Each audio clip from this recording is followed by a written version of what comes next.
Во ова издание, председателот Доналд Трамп преку Твитер најави привремено запирање на имиграцијата во земјата. Што значи ова? Што мислат првите луѓе на Тетово, Прилеп и Куманово за владините мерки против пандемијата? Дали коронавирусот придонесе за почист воздух на планетата? Следуваат одговорите на овие прашања и многу други информации. Останете со нас. Поздрав од Вашингтон, јас сум Никола Крстик, ова е Гласот на Америка на македонски јазик. Почнуваме веднаш со најновите вести.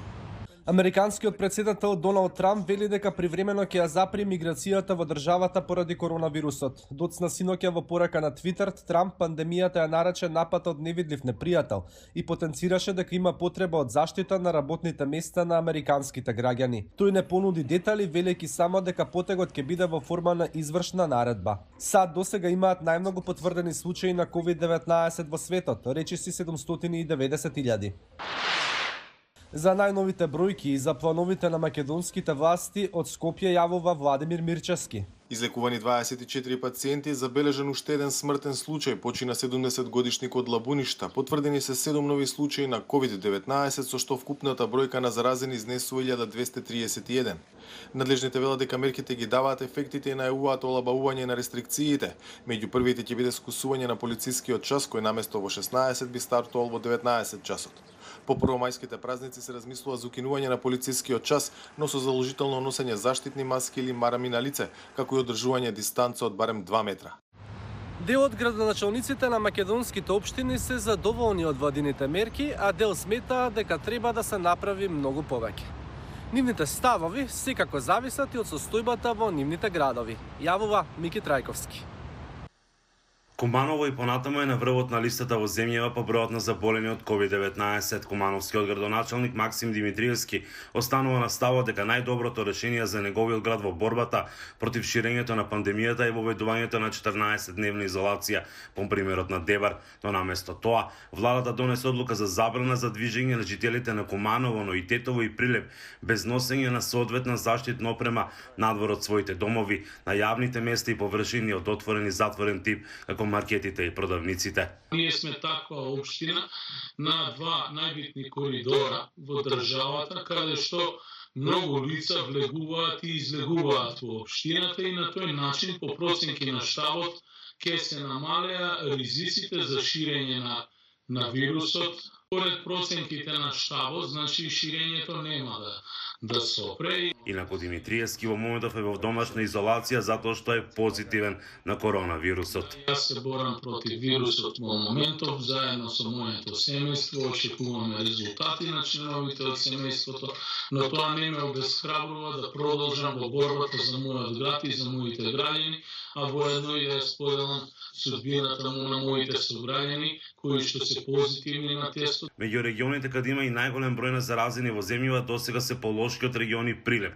Градоначалничката на Тетово Теута Арифи вели дека доколку има тенденција на значителен пораст, тогаш од владата ќе побараат и поригорозни мерки.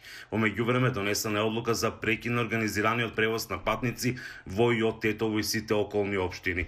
Примерот на Дебар беше многу успешен пример, но треба да се има предвид дека се работи за едно населено место што е многу мало и што лесно можете да го затворите и да го контролирате. Така да затоа велам дека ние ќе останеме фокусирани да видиме каде се појавуваат случаевите и по тоа доколку во посебни локации имаме такви појави, тогаш ќе побараме такви мерки. Таа вели дека е многу важно граѓаните да соработуваат со институциите и да ги кажуваат точните податоци. Секој еден случај кој се појавува или излегува позитивен на тестирање. Коректно на епидемиолозите, затоа што тоа е единствениот начин да ни биде состојбата локализирана. И Прилеп е на врвот на листата по бројот на заболени, но прилепскиот градоначалник вели дека сите мерки кои ги донела државата досега биле доволни.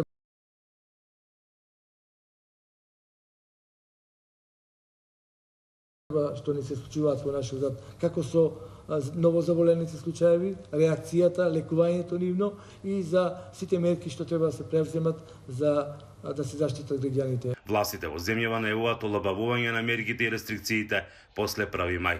За Гласот на Америка од Охрид, Мики Трајковски.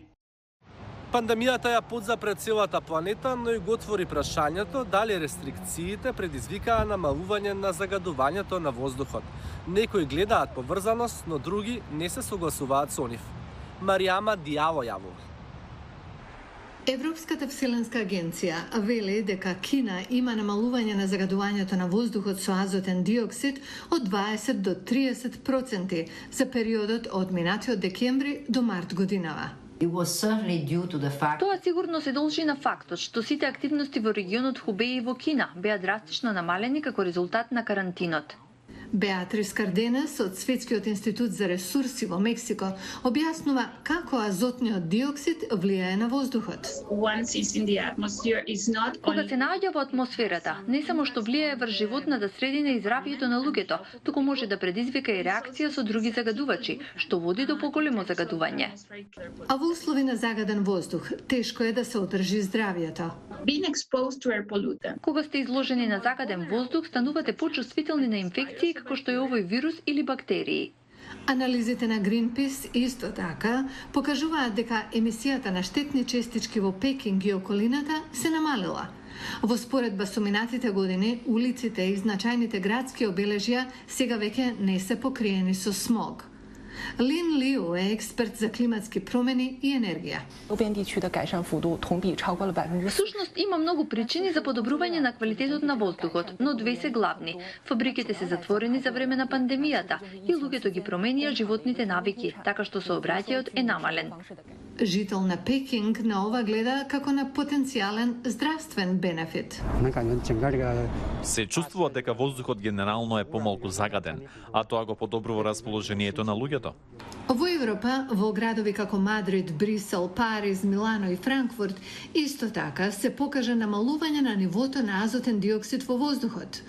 Во Америка пак, во Лос Анџелес, град со најголеми проблеми со магла во државата и смог, трета недела поред има чист воздух.